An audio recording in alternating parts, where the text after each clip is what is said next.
Most welcome to our channel. A lot of thanks for your support. Most welcome to our NCERT Best Notes with Best Explanation playlist series. Today we will discuss NCERT Class 6 Geography textbook The Earth Our Habitat. The Earth Our Habitat. Chapter 5 Major Domains of the Earth. Chapter name is Major Domains of the Earth. Chapter 5 details the four major components. How many? Four major components or domains, which is also known as domains of the Earth's environment that meet, overlap, and interact to sustain life.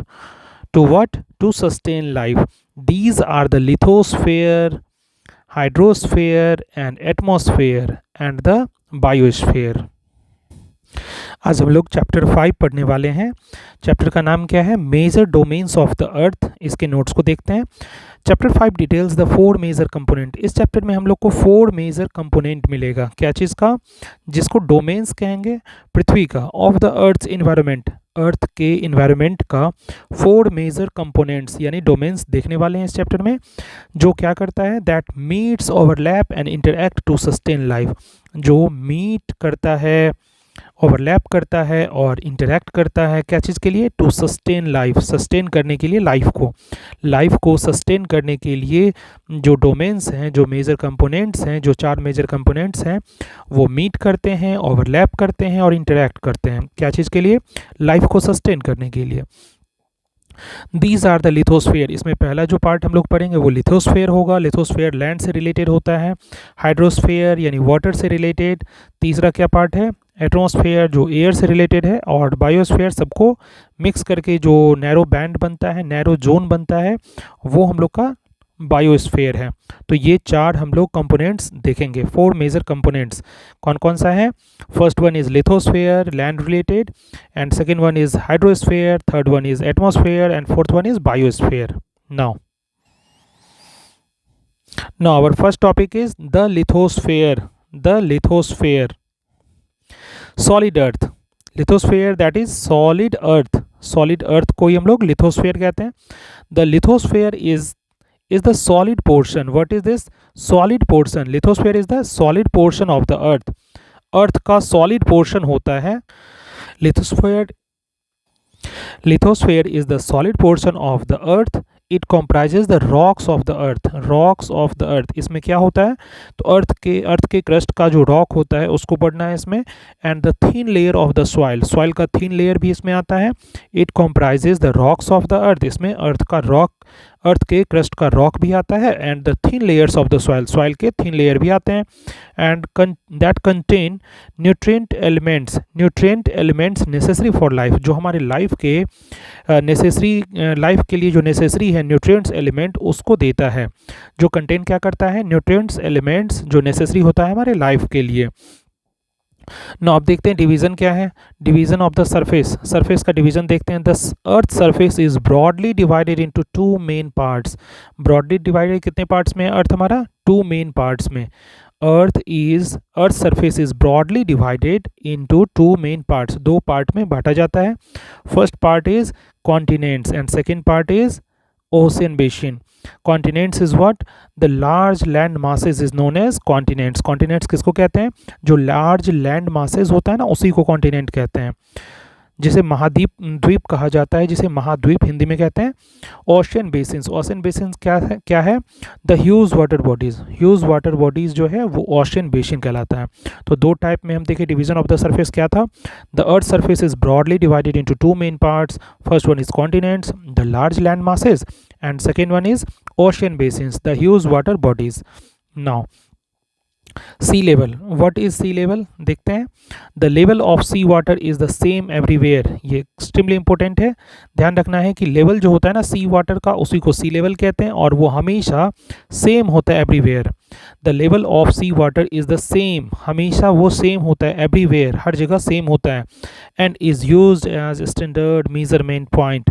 इसी को हम लोग standard measurement point मान लेते हैं। इसको क्या मानते हैं? चूँकि ये हर जगह सेम होता है, सेम एवरीवेयर होता है, इसीलिए इसको यूज़ करते हैं as the standard measurement point, यानी ज़ीरो लेवल इसको मानते हैं। For measuring the elevation of land, कहीं भी लैंड का एलिवेशन मेज़र किया जाता है तो सी लेवल से ही मेज़र करते हैं। सी लेवल क्या होता है? The level of sea water जो होता है सेम एवरीवेयर होता है, और इसी को यूज़ करते हैं स्टैंडर्ड मेजरमेंट पॉइंट के लिए, यानी ज़ीरो इसी को मान लिया जाता है और इसी से एलिवेशन ऑफ लैंड का जो है ना मेज़र किया जाता है। नाउ अब देखते हैं नेक्स्ट हमारा क्या है point, highest and deepest point. Earth पे इस चैप्टर में बताया गया है कि अर्थ का डीपेस्ट पॉइंट और हाईएस्ट पॉइंट कौन कौन सा है।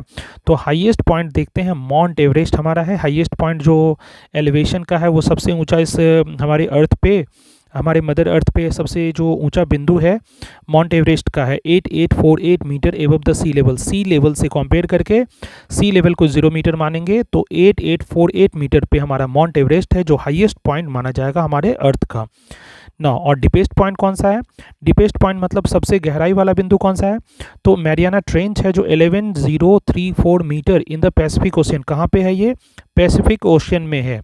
तो ध्यान रखना है जो डीपेस्ट पॉइंट है हमारे अर्थ का वो मैरियाना ट्रेंच है, जो 11,034 मीटर जो है पैसिफिक ओशियन में गहरा बिंदु है।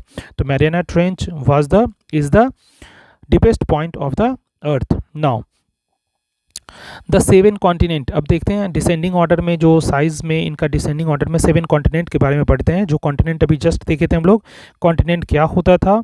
तो कॉन्टिनेंट होते थे द लार्ज लैंड मासेस। क्या कहते थे? The large land masses is known as continents. अब कॉन्टिनेंट हमारे यहाँ कितने हैं धरती पे? तो हमारे अर्थ पे 7 कॉन्टिनेंट्स हैं। कितने हैं? 7। इसको हम लोग डिसेंडिंग ऑर्डर में, साइज के डिसेंडिंग ऑर्डर में इसको देखने वाले हैं। Now first one is Asia. Asia क्या है? तो एशिया के बारे में पढ़ेंगे, एशिया कौन सा कॉन्टिनेंट है और इसमें क्या क्या खास बातें हैं। नाउ तो Asia the largest lies in the eastern hemisphere. ये कहाँ लाई करता है? ईस्टर्न हेमिस्फीयर में। एशिया जो है लार्जेस्ट है, सबसे बड़ा जो कॉन्टिनेंट है एशिया ही है, और कहाँ लाई करता है? ईस्टर्न हेमिस्फीयर में। हमारे अर्थ का जो हेमिस्फीयर है ईस्टर्न हेमिस्फीयर में ये लाई करता है। ऑलरेडी इससे लोअर क्लासेस, इससे प्रीवियस चैप्टर्स में हम लोग पढ़े थे कि अर्थ का जो प्राइम मेरिडियन है इसको 2 इक्वल हाफ में डिवाइड कर देता है। एक इधर वाला ईस्टर्न पार्ट होता है और इधर वाला वेस्टर्न पार्ट होता है। तो हमारा जो एशिया है वो किधर है? तो ईस्टर्न हेमिस्फीयर में है, इधर वाले पार्ट में है। Now separated from Europe, Europe से सेपरेटेड है। यूरोप भी एक हमारा कॉन्टिनेंट है। सेपरेटेड यूरोप से क्या चीज़ से है? तो by the Ural mountain. Extremely important, ध्यान रखना है कि लार्जेस्ट लाइज, एशिया जो है लार्जेस्ट हमारा कॉन्टिनेंट है और लाइज कहाँ पे करता है? ईस्टर्न हेमिस्फीयर में। और यूरोप से सेपरेटेड है कैसे? तो यूराल माउंटेन से। The combined land mass is called Eurasia. और दोनों के कॉम्बाइंड लैंड मास को हम लोग क्या कहते हैं? यूरेशिया। यानी एशिया और यूरोप को मिक्स करके कॉम्बाइंड जो लैंड मास आएगा उसको हम लोग क्या कहेंगे? यूरेशिया कहेंगे। नाउ सेकेंड जो हमारा है कॉन्टिनेंट वो क्या है? अफ्रीका। तो Africa is the second largest, ये सेकेंड नंबर पे कॉन्टिनेंट है। हम लोग साइज़ के ऑर्डर में इसको बारी बारी से स्टडी कर रहे हैं, in descending order of size देख रहे हैं। This one is written here is in descending order of size, the 7 continent in descending order of size. तो सबसे पहला हमारा जो कॉन्टिनेंट एशिया था। नाउ सेकेंड नंबर पे कौन आता है? अफ्रीका। सेकेंड लार्जेस्ट है। The equator, Tropic of Cancer and Tropic of Capricorn all passes through it. Extremely important, ये ध्यान रखना है कि अफ्रीका जो है हमारा सेकेंड लार्जेस्ट कॉन्टिनेंट है, जिसमें कौन कौन सा जो लाइन है? इक्वेटर है, Tropic of Cancer and Tropic of Capricorn. तीनों जो लाइंस है ना, ऑल पास थ्रू इट, ये तीनों लाइन पास करते हैं इस कॉन्टिनेंट से होके। It host the Sahara desert, world's largest hot desert. ध्यान रखना है इस कॉन्टिनेंट में सहारा डेजर्ट है जो वर्ल्ड का सबसे हॉट डेजर्ट है, और रिवर नाइल भी जो वर्ल्ड की लॉन्गेस्ट रिवर है इसी हम लोग को कॉन्टिनेंट में मिलेगा। यानी अफ्रीका जो है सेकेंड लार्जेस्ट हमारा कॉन्टिनेंट है, जहाँ पे equator, Tropic of Cancer, Tropic of Capricorn सारा एक जगह से पास होता है, सब यहाँ से पास होता है, अफ्रीका से ही सारा पास होता है। It host the Sahara desert, यहाँ सहारा डेजर्ट भी देखने को मिलता है जो वर्ल्ड का लार्जेस्ट हॉट डेजर्ट माना जाता है, और रिवर नाइल जो कि वर्ल्ड्स लॉन्गेस्ट रिवर है ये भी यहाँ पे देखने को मिलता है। नाउ थर्ड आते हैं कॉन्टिनेंट हमारा, थर्ड नंबर पे कौन सा है? North America. नॉर्थ अमेरिका क्या है? इसके बारे में क्या पढ़ना है? Linked to South America. North America जो है साउथ अमेरिका से लिंक्ड है नैरो स्ट्रिप से, जिसको हम लोग कहते क्या है? Isthmus of Panama. यानी इस्थमस ऑफ पनामा क्या है? तो नॉर्थ अमेरिका को साउथ अमेरिका से ऐड करने वाला, जोड़ने वाला जो नैरो स्ट्रिप है उसी को हम लोग क्या कहते हैं? तो इस्थमस ऑफ पनामा कहते हैं। नाउ फोर्थ नंबर पे हमारा है साउथ अमेरिका। जो साउथ अमेरिका के बारे में पढ़ते हैं, देखते हैं। Lies mostly in the southern hemisphere. South America जैसा कि नाम से ही है कि साउथ अमेरिका है, यानी ये लार्ज लाइज करता है कहाँ पे? सॉदर्न हेमिस्फीयर में।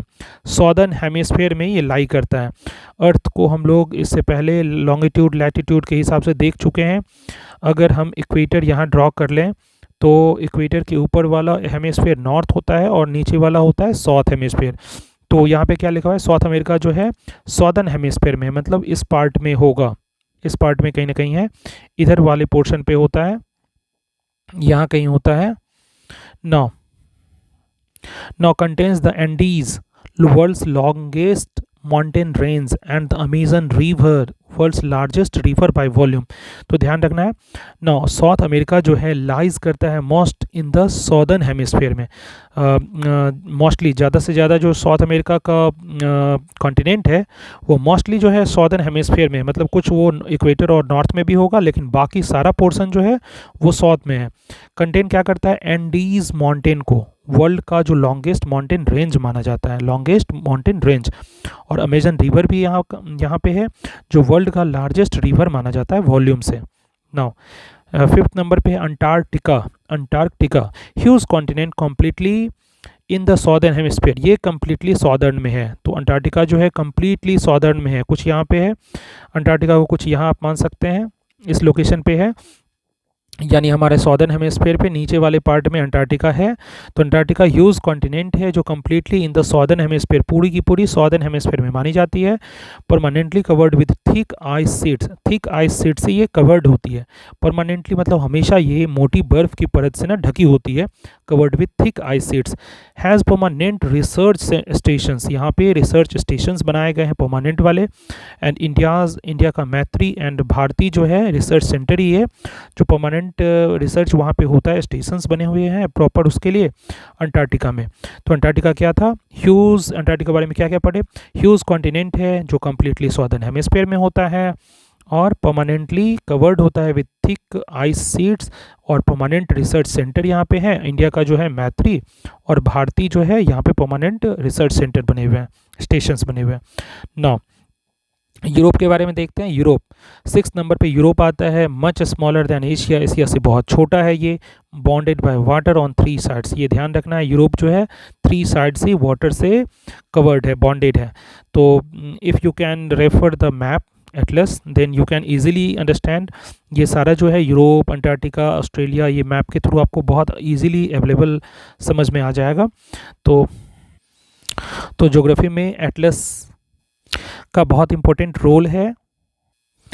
ना यूरोप के बारे में हम लोग पढ़ रहे थे। Much smaller than Asia. Asia से बहुत छोटा होता है ये।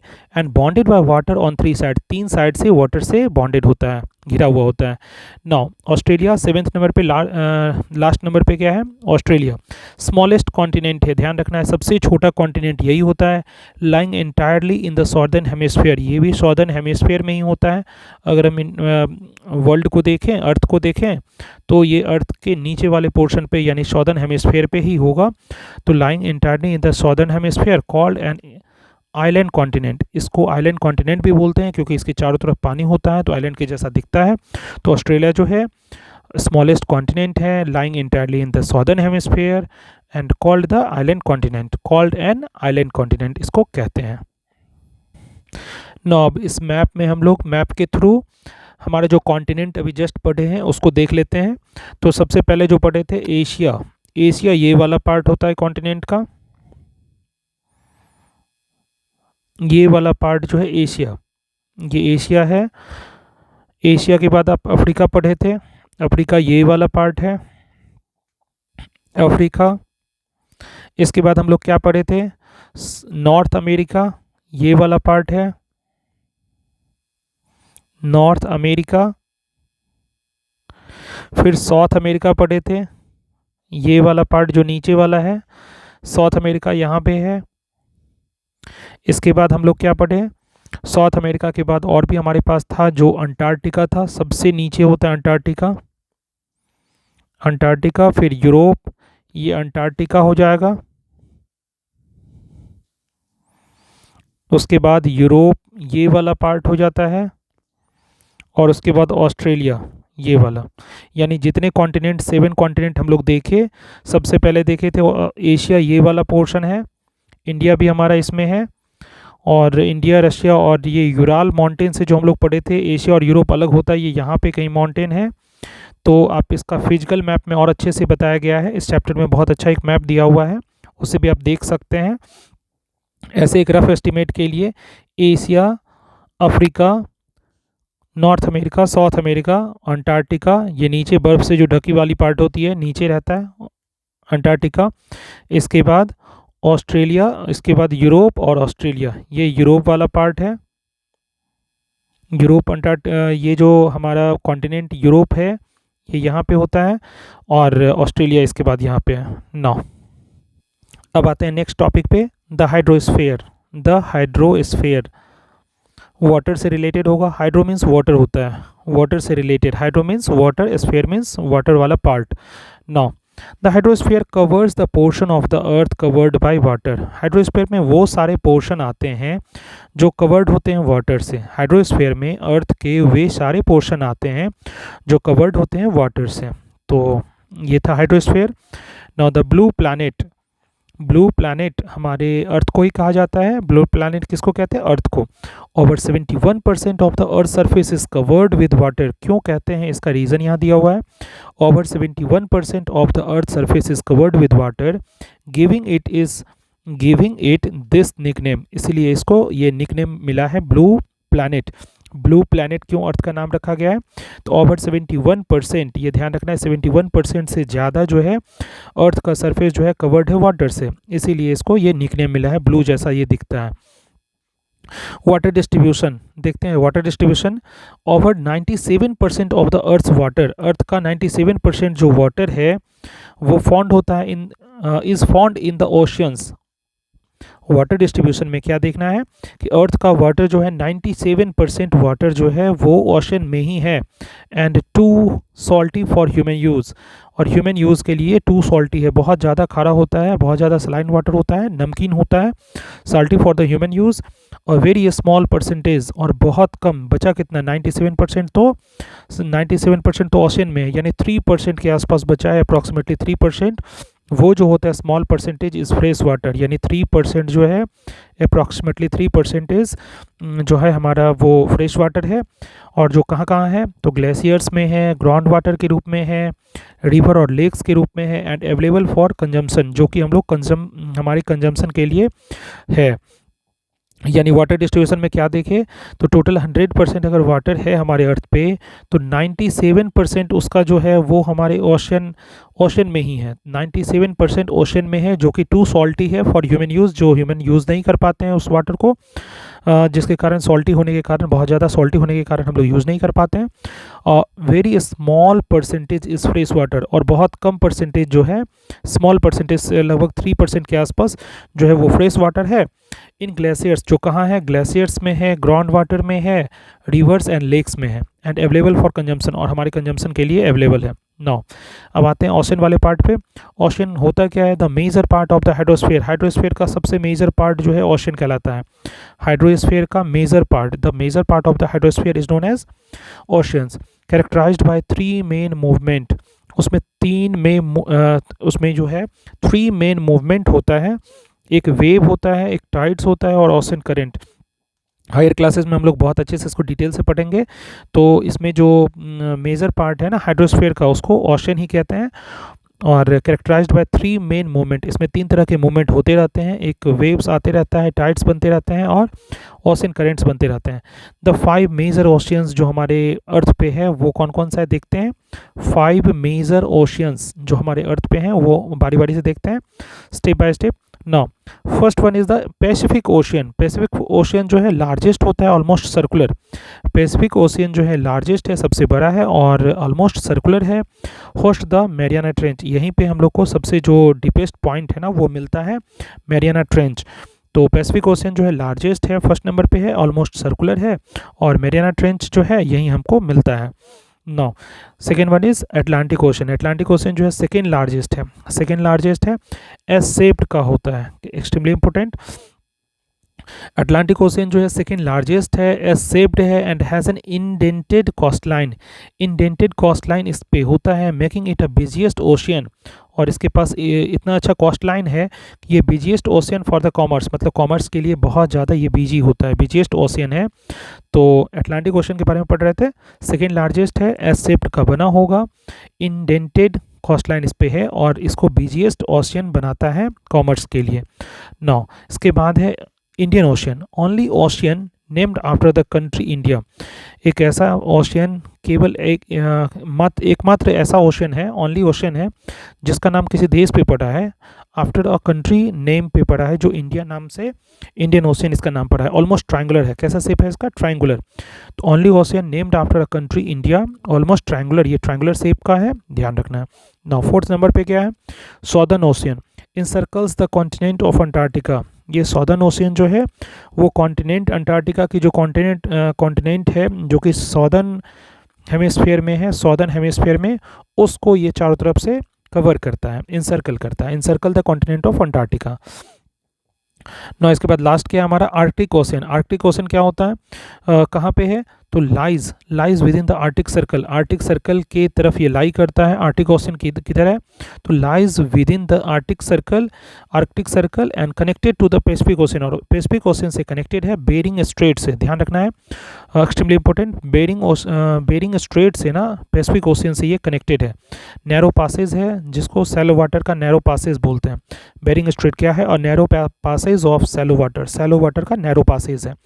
तो आर्कटिक ओशन के बारे में क्या पढ़ रहे थे, lies within the Arctic Circle के आसपास लाई करेगा, connected to the Pacific Ocean से कनेक्ट होगा क्या चीज़ से, तो बेरिंग स्ट्रेट से। Now the atmosphere, third topic जो हमारे इस चैप्टर का है, द एटमॉस्फेयर, एयर से रिलेटेड एटमॉस्फेयर होता है। Atmosphere is the thin layer of gas, क्या चीज़ का, थीन लेयर ऑफ गैस का थीन लेयर होता है, इसको एटमॉस्फेयर कहते हैं। दैट सराउंड्स द अर्थ, जो अर्थ को सराउंड करता है, चारों तरफ से घेर लेता है। Providing the air we breathe and protecting us from the sun's harmful rays, हम लोग को एयर भी देता है ब्रीथ के लिए एयर देता है, एंड प्रोटेक्ट करता है हमें सन के हार्मफुल रेज से प्रोटेक्ट करता है। The atmosphere is the thin layer of gas that surrounds the earth and provide the air we breathe and protecting us from the sun's harmful rays. ना इसका composition देखते हैं, कंपोजिशन क्या है, तो क्या क्या चीज़ से मिलके बना है, प्राइमरली कंपोज्ड ऑफ नाइट्रोजन, सबसे ज़्यादा तो नाइट्रोजन इसमें होता है। एयर में जो है 100% टोटल में देखा जाए तो 100% एयर में 78% जो है वो नाइट्रोजन है। Primarily composed of nitrogen 78%। Oxygen कितना परसेंट होगा, तो 21% ऑक्सीजन होगा जिसको हम लोग ब्रीथ इन करते हैं, and other gases like carbon dioxide and और बाकी जो गैसेज हैं मेकअप द रिमेनिंग 1%। यानी मेनली जो कंपोजिशन है हमारे एयर का वो कितना है, तो 78% नाइट्रोजन है, ऑक्सीजन 21% है, and other gases like carbon dioxide and other gases ETC जो भी एक्सेट्रा गैसेज हैं वो मेकअप द रिमेनिंग 1%, वो बाकी बचे गैस 1% बनाते हैं। नाउ द लेयर्स क्या है, atmosphere is divided into 5 layers, कितने लेयर्स में, 5 लेयर्स में एटमॉस्फेयर का डिवीजन है। Atmosphere is divided into 5 layers based on the temperature. क्यों डिवीज़न इसका हुआ है, तो बेस्ड ऑन द टेम्परेचर, किस बेसिस पे, टेम्परेचर के बेसिस पे, कंपोजिशन के बेसिस पे एंड अदर प्रॉपर्टीज़ के बेसिस पे। यानी लेयर्स क्या है, द एटमॉस्फेयर जो है डिवाइडेड है, हमारे एटमॉस्फेयर का डिवीज़न हुआ है इनटू 5 लेयर्स में। हम लोग अपने सुविधा के लिए इसको एटमॉस्फेयर को डिवाइड करते हैं 5 लेयर्स में, बेस्ड ऑन द क्या चीज़ पे बेस करके, तो टेम्परेचर के बेसिस पे, कंपोजिशन के बेसिस पे एंड इट्स अदर प्रॉपर्टीज़ के बेसिस पे। तो 5 लेयर कौन कौन सा है देखते हैं। First one layer is troposphere, lowest, जो सबसे नीचे होता है, वेयर वी लीव, जहां हम लोग रहते हैं, एंड वेदर अकर्स, जहां पे मौसम संबंधी घटनाएं होती है। तो ये सबसे पहला कौन सा था, ट्रोपोस्फेयर। दूसरा है स्ट्रेटोस्फेयर, जिसमें कंटेन होता है ओजोन लेयर, एक्सट्रीमली इंपॉर्टेंट। तो स्ट्रेटोस्फेयर में क्या होता है, ओजोन लेयर। सेकेंड वाला लेयर कौन सा है, ट्रोपोस्फेयर पहला था, दूसरा क्या है, स्ट्रेटोस्फेयर, जिसमें ओजोन लेयर भी होता है। Now third one is the meso, M for middle, M for meso, you can learn it by M, common name, meso for middle. तो मीजो स्फेयर जो है मिडिल में होता है, मिडिल का भी फर्स्ट लेटर एम है और मीजो का भी फर्स्ट लेटर एम है, तो मीजो स्फेयर जो है मिडिल में होता है। नाउ फोर्थ वाला जो है थर्मोस्फेयर, फोर्थ लेयर क्या है, थर्मोस्फेयर। एंड फिफ्थ वाला लेयर जो है एक्सोस्फेयर, जो सबसे ऊंचा होता है, एक्सोस्फेयर सबसे ऊंचा होता है। यानी ऑर्डर वाइज में देखें तो सबसे नीचे कौन सा होगा, ट्रोपोस्फेयर, जो लोएस्ट है जहाँ हम लोग रहते हैं और वेदर अकर होता है। फिर स्ट्रेटोस्फेयर पड़े, और स्ट्रेटोस्फेयर में ओजोन लेयर होता है। मीजोस्फेयर मिडिल वाला लेयर है, उसके बाद है थर्मोस्फेयर एंड एक्सोस्फेयर। एक्सोस्फेयर सबसे ऊपर वाला लेयर है। No the biosphere life, the biosphere life, the biosphere life, life से रिलेटेड है, बायो मीन्स लाइफ होता है। The biosphere is the narrow zone, क्या है ये, narrow zone of contact where the lithosphere, hydrosphere and atmosphere meet, overlap and interact, making life possible. तो biosphere है क्या, नैरो जोन ऑफ कॉन्टैक्ट है जहाँ पे लिथोस्फेयर, हाइड्रोस्फेयर एंड एटमॉस्फेयर तीनों मीट करते हैं, ओवरलैप करते हैं और इंटरैक्ट करते हैं। क्या चीज़ के लिए, तो लाइफ को पॉसिबल बनाने के लिए। यहाँ एक फिगर हम बनाए हैं, हाइड्रोस्फेयर मान लीजिए ये वाला ऊपर वाला पार्ट है, ऊपर वाला सर्कल हाइड्रोस्फेयर है, ये बगल वाला सर्कल जो है ये लिथोस्फेयर का है, और एटमॉस्फेयर का ये सर्कल है इधर वाला। ये तीनों कहाँ मीट कर रहा है, तो तीनों का जो कॉमन मीटिंग पॉइंट है ना, तीनों का क्या, तीनों का ओवरलैपिंग पॉइंट, मीटिंग पॉइंट या इंटरैक्टिंग पॉइंट जो है ये वाला जोन जो है, नैरो जोन, इसी को हम लोग बायोस्फीयर कहते हैं। यानी ये वाला जो पोर्शन है, this is known as biosphere, this is known as biosphere. तो बायोस्फीयर क्या था, biosphere is the narrow zone of contact, जो कॉन्टैक्ट तीनों से है, यानी एटमॉस्फेयर से भी है, हाइड्रोस्फेयर से भी है और लिथोस्फेयर से भी है। Biosphere is the narrow zone of contact where the lithosphere, hydrosphere and the atmosphere meet, overlap and interact, making the life possible। जिससे क्या होता है, लाइफ पॉसिबल बनता है। तीनों जोन में, तीनों लिथोस्फेयर, एटमॉस्फेयर और हाइड्रोस्फेयर तीनों से मिलके बना है और जिससे लाइफ पॉसिबल होता है। Now the domain of life, domain of life में क्या पढ़ना है, it is unique, it is unique to earth and includes all form of life. ये अर्थ जो है, हमारा अर्थ जो है वो यूनिक है, यूनिक प्लैनेट है and includes all form of life. यहाँ पे हर तरह के लाइफ आपको देखने को मिलेंगे, from microscopic organism to large mammals. हमें मैक्रोस्कोपिक एनिमल भी देखने को मिलता है, मैक्रोस्कोपिक ऑर्गेनिज्म भी देखने को मिलता है अर्थ पे, और लार्ज मैमल्स भी देखने को मिलते हैं। Divided into the plant kingdom, जिसे हम लोग प्लांट किंगडम और एनिमल किंगडम में आगे चल के डिवाइड करते हैं। ये बायो के पार्ट में आपको पढ़ना है आगे क्लासेस में, हायर क्लासेस में। The domain of life, it is unique to earth and includes all form of life। ये सारे तरह के लाइफ के फॉर्म्स अर्थ पे देखने को मिलते हैं, माइक्रोस्कोपिक ऑर्गेनिज्म से लेके लार्ज मैमल्स तक आपको देखने को मिल जाएंगे। डिवाइडेड इनटू प्लांट किंगडम, जिसको आगे चल के किस दो डिवीज़न में बांटा गया है, दो ब्रांच में डिवाइड किया गया है, plant kingdom and the animal kingdom. Now interaction, last sub topic of this chapter, interaction क्या है। The three other domains affect करता है each other and these interactions are crucial for the biosphere. ये तीन जो डोमेन हम लोग पढ़े थे, lithosphere, biosphere, lithosphere, hydrosphere and atmosphere, atmosphere, lithosphere and hydrosphere, ये तीन जो डोमेन्स था ना, अफेक्ट करता है ईच अदर को। And these interactions are crucial, ये इंटरेक्शंस क्रूशियल होते हैं बायोस्फीयर के लिए। For example, changes in the atmosphere, atmosphere में जो चेंज होगा इससे पॉल्यूशन एंड ग्लोबल वार्मिंग हो जाता है। And misuse of the lithosphere अगर होता है, जैसे कि डिफॉरेस्टेशन या माइनिंग, इससे threaten the delicate balance of the biosphere. मतलब कहीं भी चेंज होगा ना, अगर हाइड्रोस्फेयर में चेंज होगा तो भी बायोस्फेयर को प्रॉब्लम होगा, अगर लिथोस्फेयर में चेंज होगा तो भी बायोस्फेयर को प्रॉब्लम होगा, और एटमॉस्फेयर में चेंज होगा यानी पॉल्यूशन बढ़ेगा या ग्लोबल वार्मिंग बढ़ेगा तो भी बायोस्फीयर को चेंज होगा, बायोस्फीयर में प्रॉब्लम होगा। यानी किसी भी एक डोमेन में प्रॉब्लम होने पे बायोस्फीयर जो तीनों का कॉम्बिनेशन है, तीनों का ओवरलैपिंग है, मीटिंग है, इंटरैक्टिंग पार्ट है, तो वहाँ प्रॉब्लम हो जाता है। यानी लिथोस्फीयर, हाइड्रोस्फीयर, एटमॉस्फेयर, कहीं भी आप प्रॉब्लम करते हैं, कहीं भी पॉल्यूशन या कहीं भी कोई इंटरेक्शन करते हैं तो बायोस्फीयर पे भी डायरेक्ट इसका जो है इम्पैक्ट पड़ता है। This is all about your chapter. A lot of thanks for watching, sharing, liking. Again and again thanks. We will meet in next chapter.